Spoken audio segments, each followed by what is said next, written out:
안녕하세요.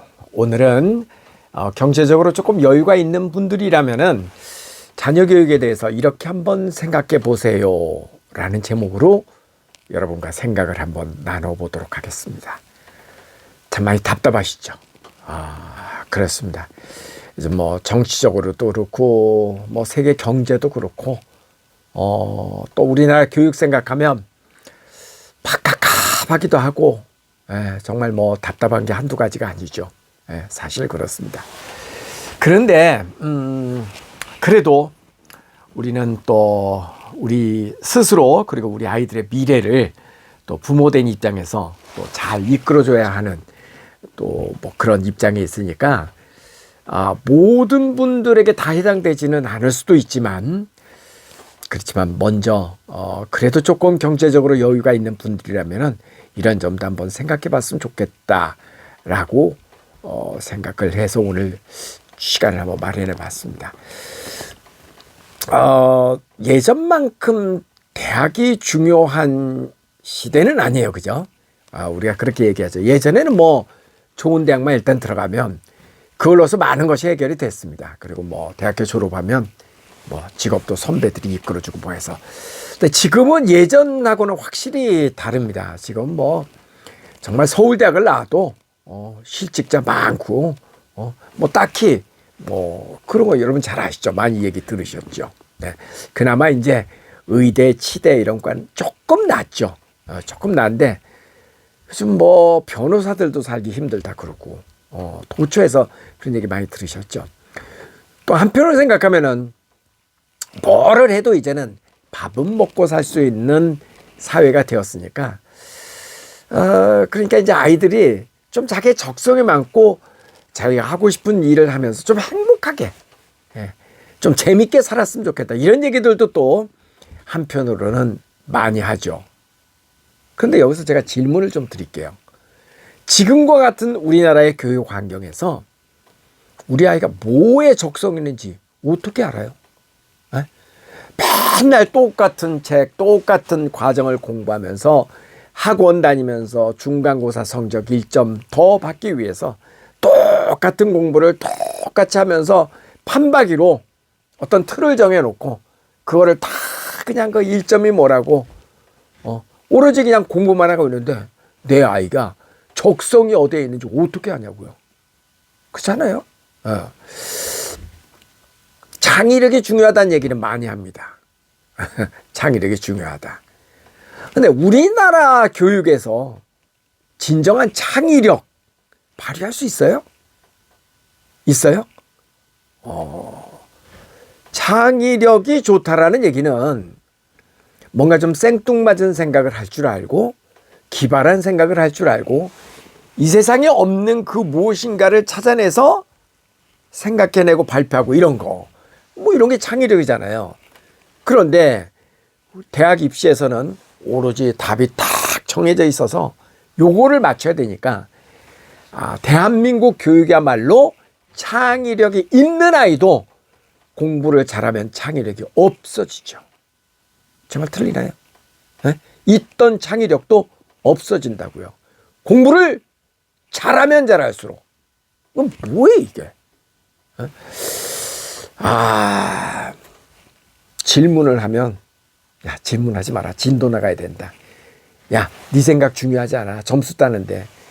대학 입시 점수 따는 데는 네 생각 중요하지 않아. 이 정답은 딱 이거야. 딴 생각하지 마. 그렇게 길들여진 아이들이 뭐 거기에 창의력이 있고 내가 하고 싶은 대로 공부를 합니까? 내가 하고 싶은 걸 하면서 삽니까? 아이들이. 부모는 늘 공부 잘해라. 말 잘 들어라. 학교에 가도 말 잘 들어라. 그러니까 노예 교육이지. 어떻게 보면은요. 여기에 무슨 창의력이 있고 여기에 무슨 재미가 있고 흥미가 있고 아니잖아요. 그죠? 이제는 있잖아요. 한국 이거 정말 이제는 너무나 강요해서는 안 되는 그런 사회가 되었습니다. 지방에서 태어났다고 해서 지방에서 학교 다니고 지방에서 뭐 했다고 해서 그냥 지방에서 계속 살아야 되는 게 그게 옳습니까? 그건 아니죠. 지방에서 공부하고 지방에서 태어났다고 해서 대학은 서울로 오면 더 좋고 또 젊은 시절에 직장도 서울에서 다니면 더 좋고 그렇지 않나요? 네, 그러니까 조금 이 생각을 펼친다면 제가 조금 아까 그랬어요. 너무 한국 하지 말라. 네, 뭐 우리 것이 좋은 곳이요. 뭐 한국. 이제는 그런 시대가 분명히 아닙니다.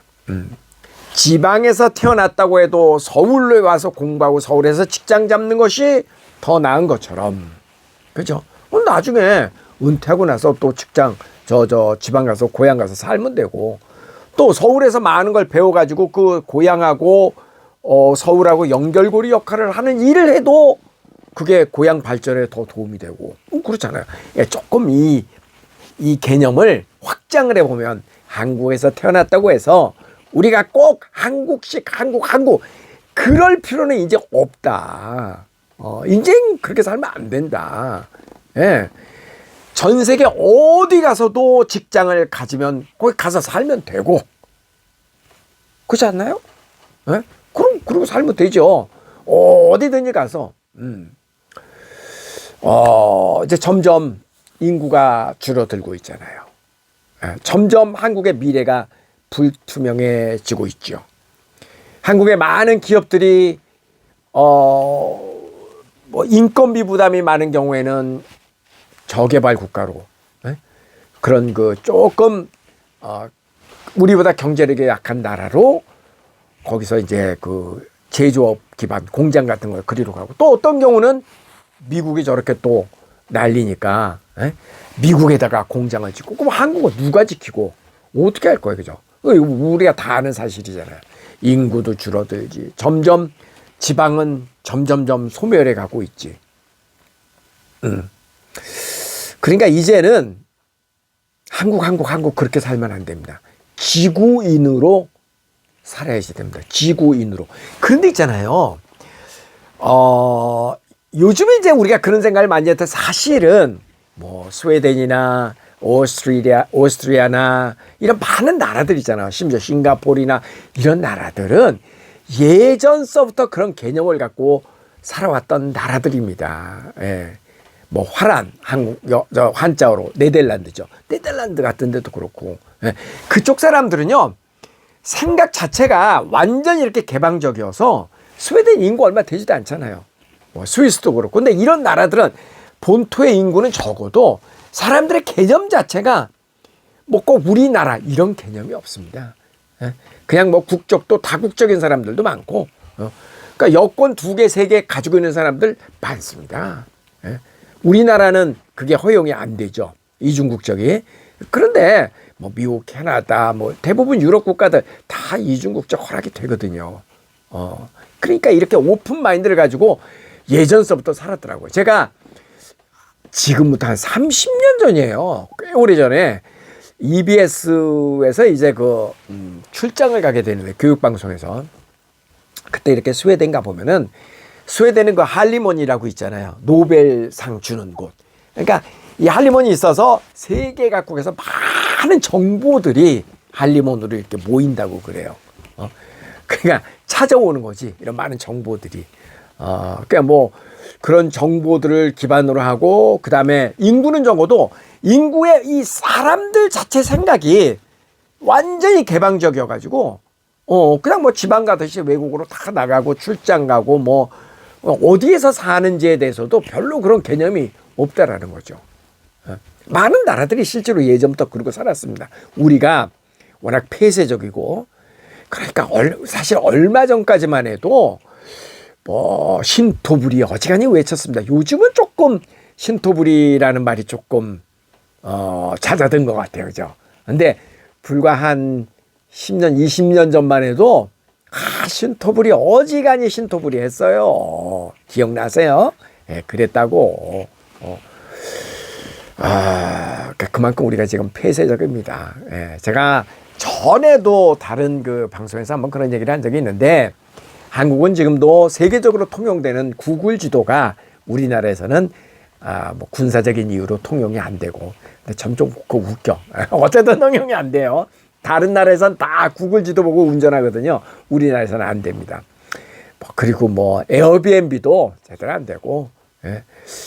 뭐 우버도 안 되고, 예. 뭐 안 되는 게 많아요. 많아 한국은.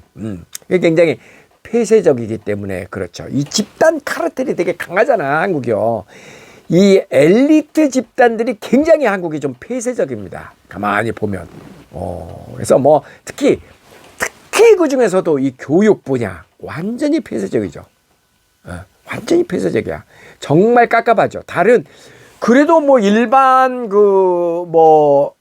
일반 뭐 회사 기업들 그건 굉장히 그래도 오픈 마인드 돼 있고 해외 활동도 많이 하고 다른 많은 분야는 그래도 뭐 의류 산업이라든가 뭐 코스메틱 화장품이라든가 많은 분야 뭐 영화 뭐 이런 쪽 음악 이런 것들은 뭐 굉장히 세계화가 됐죠. 뭐 뻥 뚫려 있죠. 근데 의외로 교육은 갑갑합니다. 다 아시는 대로 정말 교육만큼 교육이 뭐 발전을 거꾸로 후퇴하는 것 같아. 근데 있잖아요. 이제 우리는 어떻게 살아야 되냐면은 진짜 지구인으로 진짜 지구인으로 살아야 됩니다. 그 대표적인 인물들 우리 가까이서 보는 뭐 손흥민 선수 같은 사람, 그 다음에 뭐 김연아 선수 같은 사람, 뭐 그렇게 그러니까 뭐 손흥민 선수나 김연아 선수 이외에도 각 분야에서 모든 분야에서 이렇게 세계적인 인물로 그러니까 어떤 지역적으로 나는 한국에서 꼭 축구를 할 것이다 이런 게 아니라 뭐 어떤 직업을 갖더라도 전 세계를 무대로 해서 사는 사람이 돼야지 될 것 같다. 뭐 손흥민 선수 한국 사람이잖아요. 국적 한국이잖아요. 한국말 잘하잖아. 영어도 잘합니다. 영어 왜 어렸을 때부터 외국에 나가서 축구도 배우고 그렇게 했으니까. 근데 축구 선수도요 영어를 못 하잖아요. 세계적인 선수가 되게 힘듭니다. 왜냐하면 축구 혼자 하는 게 아니잖아. 그러니까 동료 집단들하고 커뮤니케이션 능력도 있고 그래야 되는 거거든요. 그래서 하여간 우리가 앞으로 살아가야 되는 우리 자녀가 앞으로 살아가야 되는 세계는 반드시 꼭 이렇게 로컬로 나는 한국인이야. 이제는 그렇게 살면은 정말 답이 없다. 정말 답이 없다. 그러니까 이게 활짝 열린 그런 마음으로 살아야 된다. 그래서 결론은요. 우리가 교육 환경이 바뀔 것을 우리가 지금 기대할 수 없는 이 시점에서 우리는 각자 도생, 슬픈 일이지만 우리 어른들 스스로의 인생도 각자 도생, 그리고 특히 우리 미래를 짊어진 우리 자녀들의 인생도 각자 도생, 그러니까 부모가 잘 이끌어줘야 되는 이건 뭐 국가가 어떻게 해주기를 기대하고 우리나라 교육이 이렇게 바뀌기를 기대하고 그거는 언젠간 되겠죠. 50년 후? 그 잘 모르겠어. 근데 거꾸로 생각해 보면 지난 50년 전이나 지금이나 달라진 게 없어요. 사실 달라진 게 없어. 그러니까 앞으로 50년 후, 근데 뭐 50년이 아니라 뭐 10년 내에서 달라지지 않는다 그러면 우리 자녀들 어떻게 할 거예요, 그죠? 그러니까 이제는 부모가 지혜롭게 우리 아이들의 미래를 준비해야 된다. 자, 그러면 어떻게 준비하는 것이 좋은가? 자, 열린 세계로 나가기 위한 제가 한번 리스트업을 해보겠습니다. 어떤 준비를 해야 되나? 우선 첫째는요, 영어는 기본이죠. 세계인이 되기 위해서 영어는 당연히 기본입니다. 그거 외에 영어 외에도 뭐 가급적 많은 외국어를 할 줄 안다 그러면은 그만큼 사고의 영역도 넓어지고 사고의 유연성도 넓어지고 행동 반경과 생활 환경이 넓어지는 겁니다. 근데 어쨌든 영어는 기본입니다. 한국어는 뭐 모국어니까 당연한 거고 영어는 무조건 해야 된다. 영어는 의사소통에 불편함이 없을 정도로 당연히 해야지 된다. 이거 너무너무나 당연한 건데 여러분의 자녀는 어떻습니까? 영어를 당연하게 의사소통하고 그다음에 영어로 된 그런 정보, 영화라든가 뭐 팝송이라든가 뭐 많은 정보들 글도 그렇고 듣는 것도 그렇고 이런 거를 자유자재로 소통할 그런 교육을 시키고 계십니까? 준비가 되셨냐고요. 굉장히 중요하다니까. 이제 앞으로의 세상은요. 그렇게 안 하면은 살기가 힘들어요. 영어는 정말 필수이다. 두 번째. 다양한 경험을 가져야 된다. 다양한 경험을 통해서 나의 적성을 찾아내야죠. 이제는 막무가내로 지금 우리나라 교육이 하는 방향대로 누구나 다 똑같은 거 그냥 공부하고 외우고, 이제는 그렇게 하고는 안 됩니다. 이제는 대학 안 나와도 괜찮아. 그거보다는 정말 내가 적성 있는 분야를 하나 찾아서 그거를 막 신나게, 정말 신나게, 뭐 대학 안 나와도 진짜 상관없어. 우리 누구나 다 아는 얘기잖아요. 근데 앞서서도 제가 얘기했지만 우리나라 교육이 우리 아이들의 적성을 발견할 수 있는 기회를 주고 있냐고요. 아니잖아. 처음 다 학원만 다니는데 내 적성이 어디 있는지 어떻게 알아? 그런데 서양 교육은 그렇게 하고 있죠. 서양 교육은 어렸을 때부터 정말 아이들에게 공부보다도 다양한 경험의 세계를 열어줍니다. 스포츠 활동, 그 다음에 또 뭐 인턴 생활 같은 거, 그 다음에 뭐 자원봉사 이런 거 되게 많이 하잖아요. 어렸을 때부터. 그게 뭐예요? 결국은 나의 적성 분야를 알아가는 과정이죠. 너무너무 중요하다고요.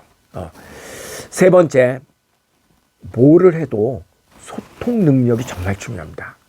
근데 저는 한국이 이렇게 우리나라 사람들 보면은 굉장히 감정적이고 막 화가 막 안에 막 이렇게 들어가 있죠, 그죠? 그다시 이렇게 밝아 보이지가 않아 우리 사회가. 왜 그런 것 같아요? 제가 볼 때는 대한민국이 정말 소통을 너무 못합니다. 너무 소통을 못해. 왜 이렇게 소통을 못하는 사회가 된 줄 아세요? 왜냐면은 어렸을 때부터 그냥 시키는 것만 해 라는 윗사람들의 말을 듣고 하라면 해, 다른 말 하지 마, 말 잘 들어, 엄마 말 잘 들어, 아빠 말 잘 들어, 선생님 말 잘 들어. 어떻게 보면 이런 노예 교육에 익숙해 있기 때문에 그게 마음속에 이렇게 늘 응어리 가지고 내가 하고 싶은 거를 하면서 살아본 적도 없고 내가 하고 싶은 말을 자유롭게 해본 적도 없어. 이렇게 하면은 야, 쓸데없는 생각하지 마, 그 시험에 안 나와. 내가 뭘 좀 하려고, 야, 공부해. 맨날 이러고 살아가지고 뭔가 좀 이게 뭐 한이 맺혀 있는 것 같아요. 그런 생각 안 드세요? 그러니까 생각도 자유롭지도 못하고 뭐 이렇게 같이 뭐 이렇게, 그리고 점점 더 사회가 복잡해가고 경쟁이 치열해지니까 1점이라도 더 맞기 위해서 서로가 경쟁자가 되는 거예요. 소통은커녕 절대 이제 저 벽을 쌓고 너는 너 남은 내로남불이 비교적 최근에 생긴 말이잖아요. 내가 하면 로맨스, 네가 하면은 불륜, 내로남불. 그죠? 이게 비교적 최근에 생긴 말입니다. 그렇게 오래전에 생긴 말이 아니에요. 그래서 점점 더 끼리끼리 이렇게 칸막이를 치면서 끼리끼리만 소통하는 사회가 되어가고 있잖아요. 근데 치열한 경쟁, 그리고 우리나라의 말도 안 되는 교육 방식, 이런 것들이 결국은 우리를 그렇게 만든 거예요. 그래서 한국 사람이 절대적으로 부족한 게 소통하는 능력입니다. 그냥 뭐 쓸데없는 지식만 그냥 마구마구 배우지 소통하는 연습을 해본 적이 없어요, 학교에서. 제가 옛날에 학교 다닐 때는 그래도 뭐 학급 회의 같은 것도 자주 했고 뭐 그래도 조금 있었어요, 그죠? 그 학부모 선생님들이 가정 방문도 했었고 심지어는 그랬거든 그때는요. 지금은 그런 거 다 없잖아요. 운동도 안 해요, 요즘 애들은요. 우리는 옛날에 학교 끝나면은 가방 던져놓고 축구도 같이 하고 그랬는데 요즘 그렇게 한가하지 않잖아요, 애들이. 전부 다 컴퓨터만 혼자 하고 있고 그냥. 그러니까 소통 능력이 현저하게 부족합니다. 근데 이 소통 능력이 부족하면 나중에 어떤 일이 생기는지 아세요? 공부만 잘해가지고 뭔가 됐다고 치자고요. 근데 소통해 본 적이 없어. 그렇게 해서 행복하지가 않아요. 진짜 행복하지가 않아. 사람은 사람들과 어우러질 때, 거기에서 좋은 관계를 유지할 때 거기서 가장 큰 행복과 기쁨이 느껴지는데 별로 이런 걸 해본 적이 없어. 이런 걸 해본 적이 없어. 그러니까 부모하고 자식 간에도 우리 별로 소통해 본 적이 없잖아요. 소통할 시간이 없어. 학원 다녀야 되니까. 그러니까 아빠는 돈 버는 사람, 엄마는 뭐 스케줄 짜가지고 그냥 애들 막 그냥 공부 막 이렇게 시키는 사람, 애는 그냥 뭔지도 모르고 그냥 가방 갖고 왔다 갔다 하면서 그냥 학원 다니면서 점수 기계 그냥 공식으로 점수만 하게 이렇게 따는 사람. 선생님하고 애들하고 무슨 얘기하려고 해도 부모들이 싫어하잖아요. 대학 가는데 방해된다고. 무조건 점수, 무조건 점수. 그러니까 소통이 두절된 사회에 우리는 살고 있습니다. 극히 불행으로 가고 있는 그런 우리의 환경이죠. 저는 정말 이거 불행이라고 생각해요. 그 다음에 한국에서 공부를 잘하는 사람일수록 소통 능력이 더 따. 그러니까 오히려 공부 못하는 애들, 좀 놀던 애들, 좀 놀던 애들은 그래 그나마 소통을 좀 합니다. 서로 이렇게 뭐 다투기도 하고 그러면서 소통을 하면서 무슨 뭐 토론도 하고 뭐 마음도 아파보고 뭐 이런 과정을 거치잖아요. 사랑도 해보고 뭐 이런 거 있잖아요. 근데 똑똑한 사람일수록 우리나라에서 공부 잘하는 사람일수록 그런 기회가 없죠. 무슨 사랑을 해 공부해야지. 무슨 뭐를 해 공부해야지. 부모 말만 잘 듣고 그렇게 하잖아요. 그러다 보니까 이렇게 훌륭한 좋은 대학을 간 사람일수록 소통을 못해요. 소통을 잘 못해. 혼자 일합니다. 혼자. 외로워. 근데 이렇게 조금 부족한 사람일수록 협업을 잘해요. 오히려. 근데 그 서양 교육에서는 그렇지 않습니다. 서양 교육은 정말 소통하는 거에 그 비중을 굉장히 크게 두거든요. 협업. 그래서 서로 토론하고 그다음에 이렇게 함께하는 프로젝트가 되게 많아요. 그것도 훈련이거든요. 교육 과정에 그런 게 되게 많습니다. 그다음에 운동 같은 거, 단체 운동 같은 거 많이 하잖아요. 그런 걸 통해서 또 협업하고 이렇게 함께하는 연습을 굉장히 많이 한다고요. 그리고 질문하고 토론하고 내 주장하고 설득하고 어마무시하게 이런 거 많이 하는 그쪽 문화잖아요.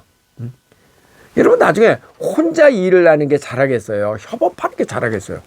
두말하면 잔소리지. 협업의 결과가 훨씬 좋죠. 근데 우리는 협업의 능력이 많이 딸린다. 그러니까 소통하는 능력이 정말 딸리는 거예요. 거기다가 집안에 옛날에 그 애들이 많은 경우에는 뭐 이거 뭐 맛있는 거 하나 먹기 위해서도 서로 경쟁하고 가위바위보도 하고 뭐 뭔가를 해갖고 이런 게 있어요. 요즘은 외동들이 또 그렇게 많잖아요. 그러니까 더군다나 소통하는 능력이 많이 부족해. 그렇더라고요. 자, 이번에 네 번째인데요. 유연한 사고방식이 정말 필요한데 우리는요. 우리의 지금 교육 환경에서는 유연한 사고방식이 없습니다. 어른이 이렇게 하라고 가르치는 거죠. 이게 정답이니까 야 이거 해. 딴 생각하지 마. 야 유연한 사고 야 그 개나 줘라. 유연한 사고방식 어디다 쓰냐. 야 그 뭐 말이 멋있지. 그거 해야지 뭐 대학 가냐. 이런 식이잖아요. 그러니까 사고가 굉장히 경직돼 있어. 왜? 정답은 하나다. 이걸 외워야 된다. 폭망입니다, 진짜. 이런 그 유연성 없는 사고방식을 가지고 살면은요, 미래 없습니다. 정말 미래 없습니다. 행복하기 힘듭니다. 유연성이라는 건 뭐예요? 내 생각도 옳지만 네 생각도 옳을 수 있다. 그런 아주 기본적인 유연성이잖아요.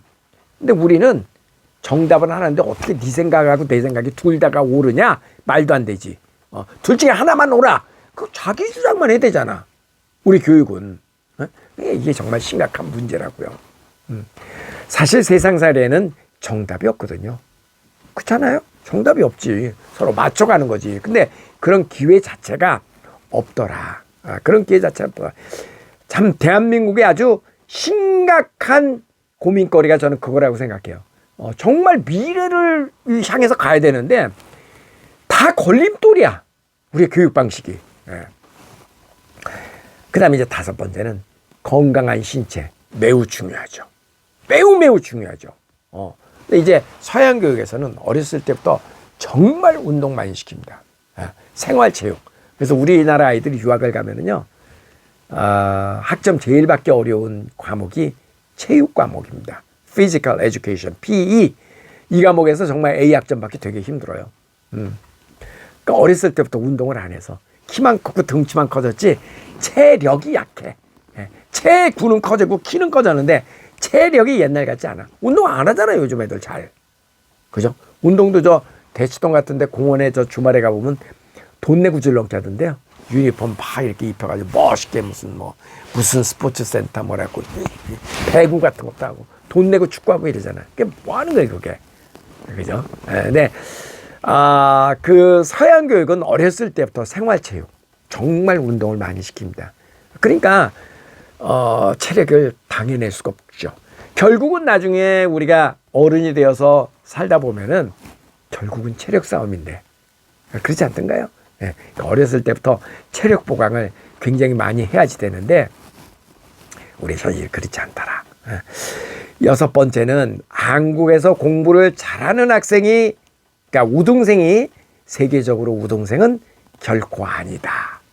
너무나 잘 알죠. 그러니까 여러분의 자녀분이 한국에서 공부 잘한다고 해서 그렇게 너무 우쭐댈 일도 아닙니다. 그거는 대한민국의 교육 그 과정상에서 그 한국식 테스트 기법으로 우등생일 뿐이지 그 학생이 세계에 내놔도 우등생은 절대 아니다. 아니 오히려 한국에서 공부 못한 아이들이 외국에서는 더 인정받을 수도 있어요.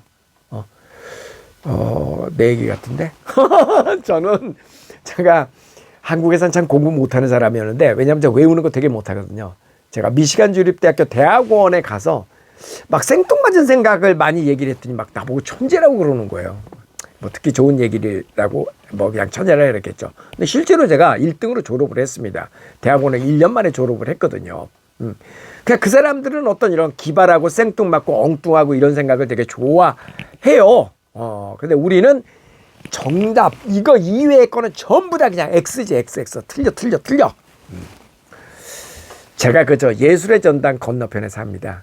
그래서 가끔 저 예술의 전당을 가거든요. 서초동에 가면은 그 미술 작품 전람회 이런 거 종종 합니다. 가서 보면 초등학교 아이들이 미술을 그렸다고 그래갖고 뭐 대상, 금상 이렇게 되고 너무 잘 그린 거예요. 작품이. 와, 이거 대박. 천재다.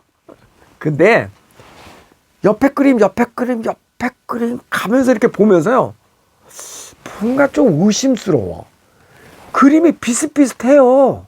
비슷비슷해. 감 잡으셨어요? 미술학원에서 선생님들이 다 지도를 해줘서 그렇게 해서 그 작품을 만든 거더라고. 실제 우리 그랬죠, 그죠? 그러니까 미술을 모욕하는 거라고 저는 생각합니다. 미술은 어떤 그 고정관념을 떠나서 예술이라는 게 그렇잖아요. 일반 사람들이 생각해내지 못하는 상상의 세계를 뛰어넘는 뭔가 생뚱맞은 거. 그게 예술 아니에요? 그게 예술이잖아요. 근데 우리나라 미술은 심지어 미술 시간에도 정답이 정해져 있죠. 뭐 어떤 미대를 가기 위해서는 이거는 이렇게 해야지 된다. 그 선생님이 다 이거 가르쳐주고. 그 미술을 모독하는 행위입니다. 모독하는 행위. 그러니까 이런 식으로 그러니까 우리나라에서 모든 게 이게 뭐 하가 교육이 좀 그래. 한국식 교육이 세계적인 교육하고는 정말 차이가 많이 난다. 성실한 거 맞아. 열심히 하는 거 맞죠. 그거는 제가 높이 평가를 하는데 쓸데없는 데다가 열심히 해. 한국 교육이. 자, 7번째. 정말 세상은 넓고 할 일 많습니다. 정말 세상은 넓고 할 일이 많습니다. 그 에너지를 아이들이 그 에너지를 정말 자기가 하고 싶은 일에 쏟는다면 엄청난 미래가 기다리고 있을 텐데. 여러분 있잖아요. 애들이 지금 영어를 조금 어렸을 때부터 영어를 좀 가다듬어 놓고 그다음에 다양한 경험과 여행도 좀 많이 다니고 이렇게 해가지고 아이들을 키우잖아요. 그런 아이들이 한국에선 점수 잘 안 나올 겁니다. 크게 걱정 안 하셔도 됩니다. 그렇게 해서 본인의 적성을 찾고 뭔가 생뚱맞은 자기만의 뭔가를 가지고 있으면은요 잘 삽니다. 그래서 잘 산다는 게 모두가 꼭 돈을 많이 번다라는 꼭 그거는 아니지만 행복하게 산다고요. 자기가 인생의 중심이 돼서 살 수 있다고요.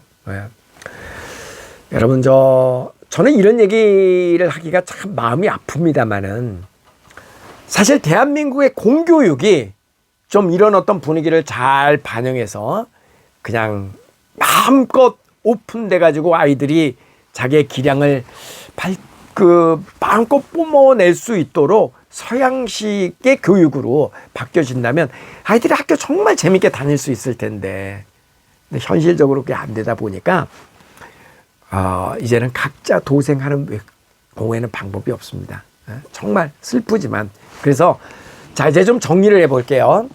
이제 너무너무 한국 그러지 말고, 우리가 한국 밥도 먹고 일식도 먹고 중식도 먹고 뭐 이태리 음식도 먹고 세계 각국의 음식, 뭐 태국 음식 뭐 돌아가면 먹잖아요. 잘못된 거 하나도 없죠.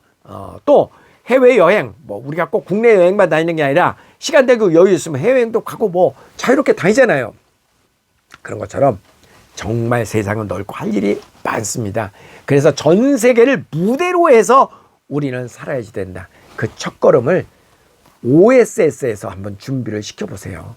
오성식 국제학교에서는 초등학교, 중학교 아이들에게 가장 기본이 되는 거 영어. 그래서 OSS에 한 1년에서 1년 6개월 정도만 왔다 가면은요, 어린아이들은 영어의 굴레로부터 벗어납니다. 안 믿어지시죠? 진짜 그래요. 평생 영어의 그 어떤 부담으로부터는 벗어난다고요. 어리면 어릴수록 유리합니다. 그 다음에 두 번째는 애들 그렇게 어리지 않습니다. 우리가 생각하는 것만큼 그렇게 어리지 않아요. 초등학교 4, 5학년 정도 되면은요, 부모가 볼 때는 어리지만 저희가 객관적으로 볼 때는요, 충분히 자기 일을 자기가 할 수 있을 정도로 충분히 아이들 성숙해 있습니다. 부모들이 보내고 나서 깜짝 놀래더라고요. 다들 여러분 눈에만 그렇게 어려 보이는 겁니다.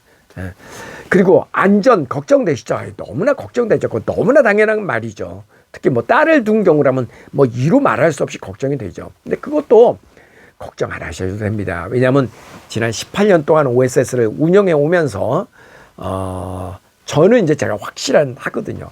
전혀 걱정 안 하셔도 됩니다. 그런 부분에 대해서 요즘 뭐 워낙 인터넷이 발달해서 뭐 매일 아이들의 모습도 보여주고 동영상으로 보여주고 뭐 거짓말을 할 수 있는 그런 상황이 아니거든요. 그러니까 전혀 그 부분 걱정 안 하셔도 되고, OSS를 보내보신 모든 분들이 한결같이 하시는 얘기가 있습니다.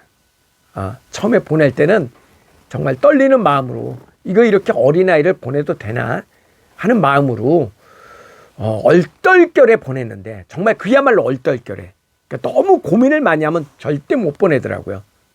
얼떨결에 보냈는데, 보내놓고 나니까 생각보다 1년 6개월이 금방 갔고, 그리고 어른들과 달리 아이들에게는 그 시간이 너무너무 소중한 시간이었더라. 그래서 영어도 충분히 했고, 그러니까 영어로부터 아이들이 자유로워졌고, 그 다음에 거기 부모하고 떨어져 있는 동안 독립심도 엄청나게 생겨서 스스로 자기 일을 알아서 하는 아이로 탈바꿈돼서 왔더라. 그래서 동생들을 또 다 보내고 있는 거죠. 처음에 보낼 때는 누구나 다 힘듭니다. 그런 마음 갖기도 힘들고, 그렇지만 막상 한번 보내보고 나면 그렇구나, 아이들에게는 이런 신기한 점이 있구나, 다들 그렇게 생각을 하거든요. 그러니까 그게 조금 두렵고 아직 자신이 없을 때는요, 그냥 일단 방학 때만 한번 보내보고 한 2달 보름 정도 짧게 보내는 방법이 있어요. 짧게 보내고 아이가 적응 잘하는 모습을 보면 그때 연장을 하는 방법도 있거든요. 그런 방법을 택해도 매우 좋은 방법이 됩니다. 그러니까 저는 정말 안타까운 거는, 이게 유학이라는 것이 돈이 드는 거잖아요. 누구나 다 갈 수 있는 건 아니잖아요. 그렇기 때문에 뭐 공중파에 가서 모든 사람에게 보내세요 이렇게 얘기할 수는 없지만, 그러나 경제력이 되시는 분들, 조금 무리를 해서라도 초등학교, 중학교 요 과정에 있는 애들에게는 최소 1년 정도는 아이들에게 오성식 국제학교 유학 1년, OSS 유학 1년 정도만 보내시면 정말 평생 아이에게는 가장 큰 선물을 한 것 같다라고 이구동성으로 우리 부모님들이 이야기를 하시니까요. 한번 믿어보세요. 저는 정말로 부모에게나 아이들에게나 소중한 경험이 될 거라고 확신합니다. 자, 이런 이야기를 하는 저도 마음이 많이 슬픕니다. 왜 우리가 굳이 이렇게 외국을 나가서 이렇게 하고 살아야 되나? 정말 슬프지만 우리 현실이 어쩔 수 없기 때문에 이렇게 해서라도 우리는 각자 도생을 해야 되는 그런 현실적인 문제가 있습니다. 잘 한번 생각을 해보시고 오성식 국제학교 채널에 나와 있는 다양한 동영상을 좀 보시고, 또 궁금한 것은 서울사무소로 연락 주시면은 또 성심성의껏 답을 드리도록 하겠습니다. 네, 감사합니다.